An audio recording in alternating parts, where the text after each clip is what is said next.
बोलिए सद्गुरुदेव की जय, संत समाज की जय, भक्त समाज की जय। साहिब बंदी साहिब बंदी। परम पूज्य गुरुदेव जी, अर्चनी बंदनी मुदमंगलमय संत समाज, धर्म प्रेमी सज्जनों, माताओं बहनों, प्यारे बच्चों, आप लोगों के समक्ष अच्छा जीवन विज्ञान से कुछ बातें प्रस्तुत है। परम पूज्य श्री निष्ठा साहिब जी रचित यह ग्रंथ बहुत ही मार्मिक है और हृदय से स्पर्श करती हुई बातें इससे मिलती है। पढ़ते पढ़ते मन भावुक होता है, अच्छा लगता है। वैसे हर महापुरुष की बातें बड़ी मार्मिक होती हैं, बशर्ते हम अपने जीवन में उसका प्रयोग कितना करते हैं, ये हमारे ऊपर है। तो आइए कुछ हम चिंतन करते हैं। अनुभव की तस्वीर। संत अपने सारे प्रयोग जीवन के प्रयोगशाला में करते हैं। आत्मा अनुभूति करता है। सबकी आत्मा में संपूर्ण सृष्टि की प्रक्रियाओं की अनुभूति होती है, किंतु उसका ध्यान एवं उसको प्रकट करने की अपनी भाषा न होने के कारण अनुभूतियाँ अनिर्वचनीय रह जाती हैं। वैज्ञानिक भी बिना अनुभूति के कोई प्रयोग पूरा अथवा सिद्ध नहीं कर सकता। जितने भी वैज्ञानिक अनुसंधान सूत्रों में लिपिबद्ध किए जाते हैं वे अनुभव की तस्वीर होते हैं।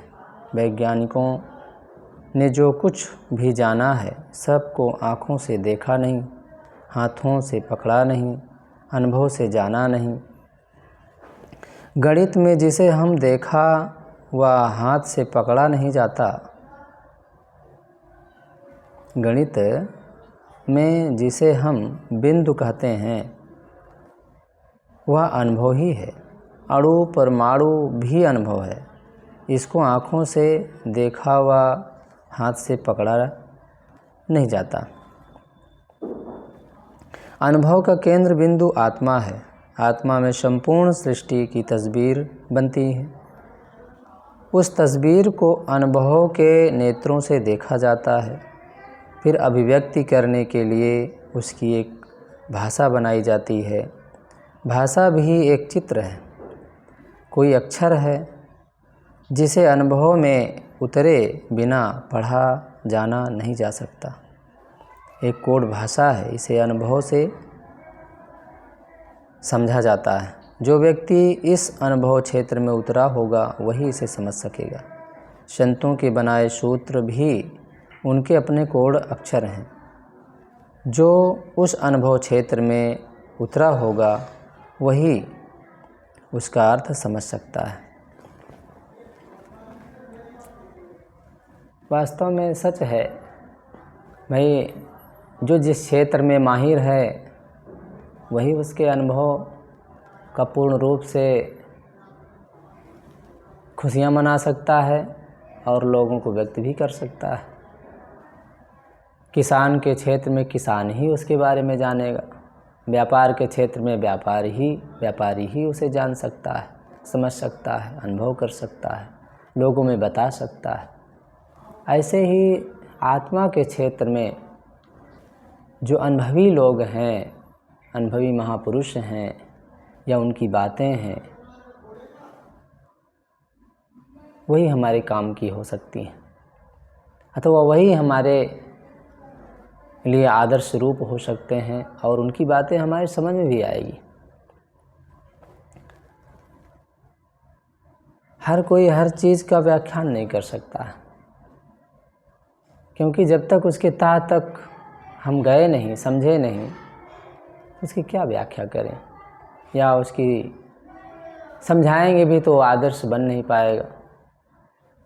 अभी अलग बात है कि कहत सुनत छूटे कलुष, कहते सुनते मन के दाग धुलते हैं। समझ में आता है कि भाई हमें कैसे जीवन को जीना चाहिए, कैसे अपने मन स्वभाव को समझना चाहिए, ये कहते सुनते मन के दाग धुलते हैं। अब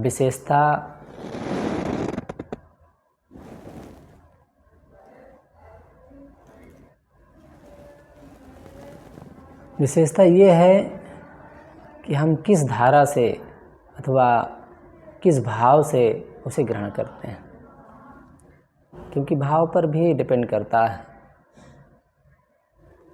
कई बार देखा जाता है कि अगर जिस वस्तु की हमें ज़रूरत होती है, अगर वो महंगा भी पड़े तो महंगा नहीं लगता है, और जिस चीज़ की ज़रूरत नहीं है वो बिल्कुल सस्ती भी हो तब भी वाहियात लगता है, महंगा लगता है और हम उसे नहीं ले पाते हैं।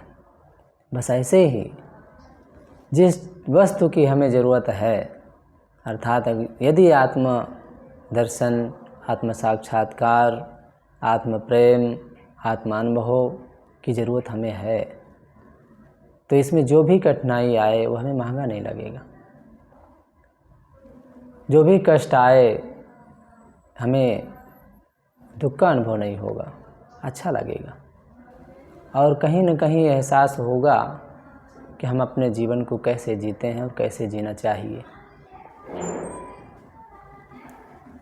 अपने स्वभावों को समझना ये बहुत बड़ी बात है। तो श्री साहिब जी इसमें बहुत बड़ी बात बताते हैं, इसे हमें समझना है। आत्मा में अनुभव एक होता है जो सबके पास होता है। उस अनुभव का कोड अक्षर सबके अलग अलग होते हैं, इसलिए एक ही अनुभव को अलग अलग कोड अक्षरों में निर्धारित करने के कारण लोग समझने में भटक जाते हैं। जलेबी एक ऐसा कोड अक्षर है जिसका नाम लेते ही उत्तर प्रदेश में लोग मैदा और चीनी से बनी मिठाई के अनुभव में उतर जाएंगे, और छत्तीसगढ़ के लोग पानी में भिगोए हुए बासी भात में उतर जाएंगे। एक ही कोड अक्षर से दो लोग एक दूसरे से बहुत दूर भटक गए। वैज्ञानिक जन संतों के कोड अक्षर को ना समझ पाने के कारण आत्मा की खोज में भटक रहे हैं और उनके विभिन्न कोड अक्षर तथा तस्वीरें तैयार कर रहे हैं, जबकि अनुभव में आत्मा सबकी एक जैसी है। यदि सबकी आत्मा का अनुभव, सबकी आत्मा का एक गुण धर्म नहीं होता तो सबकी अनुभूति एक नहीं होती। परिवार व राष्ट्र में एकता नहीं होती, जबकि सबके चेहरे की आकृति अलग अलग होती है, रंग अलग अलग होते हैं, फिर भी दिल एक होता है, आत्मा एक होती है। एक होने का मतलब है एक रास्ता, एक गुण वाला।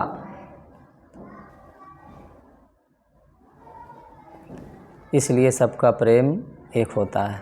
आत्मा एक नहीं होती तो चेहरे के भिन्नता में भी सब एक दूसरे से लड़ा करते। आत्मा एक होने की वजह से ही सबका ज्ञान अंततः एक हो जाता है।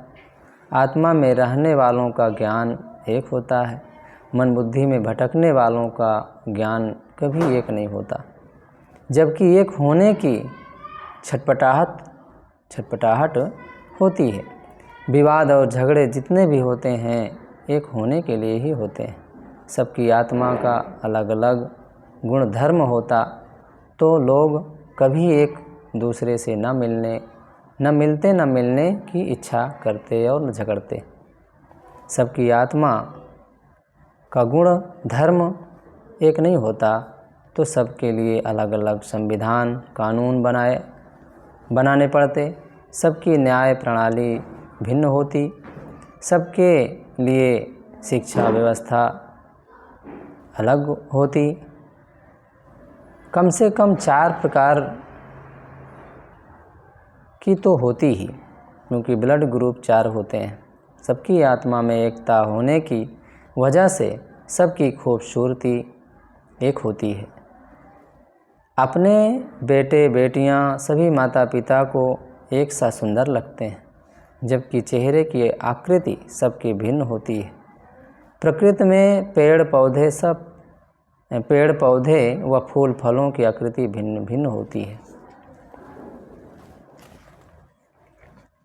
किंतु सभी सबको सुंदर लगते हैं। आत्मा की एकता की वजह से सुंदरता की तस्वीर एक होती है। आत्मा में जो जीते हैं उनकी गति, मति, भाव, भाषा, अनुभूति सब एक हो जाते हैं। आत्मा से अलग होकर जो मन बुद्धि में दौड़ रहे होते हैं, उनकी आवाज़, उनके अनुसंधान, उनके कोड अक्षर अलग अलग मालूम पड़ते हैं। अलग चलते चलते थक कर पुनः जब आत्मा में आते हैं तब वे भी एक हो जाते हैं।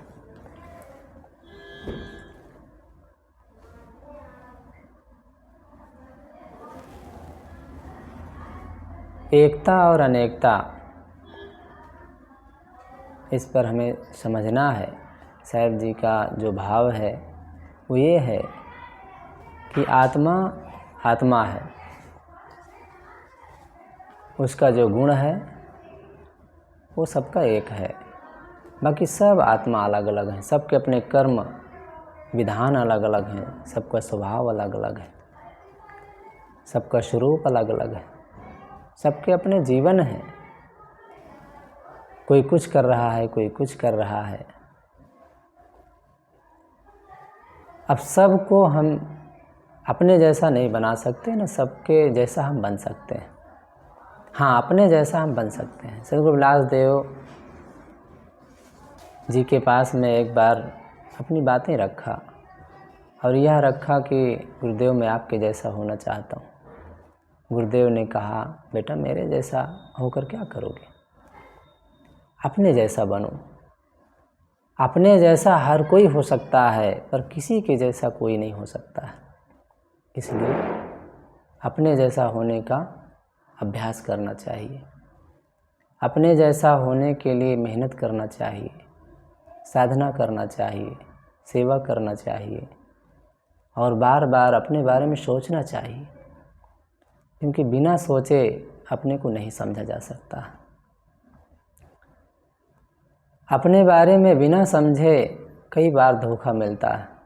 दुनिया में कहीं भी हाथ लगाओ केवल धोखा मिलता है। लेकिन ये मन मूढ़ है, समझ नहीं पाता है, कहीं न कहीं हाथ लगाता रहता है और रोता रहता है। दुनिया में हाथ लगाना ही मूर्खता है, कहीं हाथ लगाने की ज़रूरत नहीं है। व्यवहार है, व्यवहार में अपना मजबूरियां हैं, शरीर है, शरीर के साथ संबंध है, सब जुड़ा हुआ है तो निभाना पड़ता है। लेकिन आत्मा ही सबसे श्रेष्ठ है। आत्मा के बारे में ही सोचना चाहिए, आत्मा को ही समझना चाहिए। अपनी आत्मा अपने से कभी अलग नहीं हो सकती है।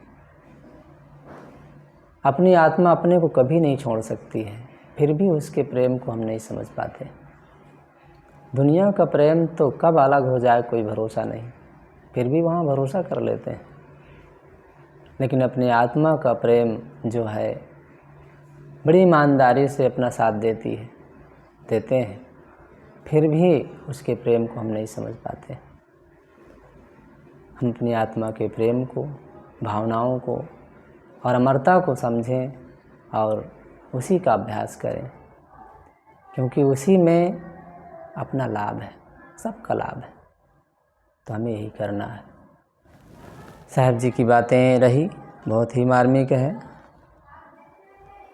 आप सब इसे ध्यान से सुनेंगे तो ज़रूर कुछ ना कुछ लाभ मिलेगा, अनुभव होगा। यहीं पर अपनी वाणी को विराम देता हूँ। शाहिद नदी साहब।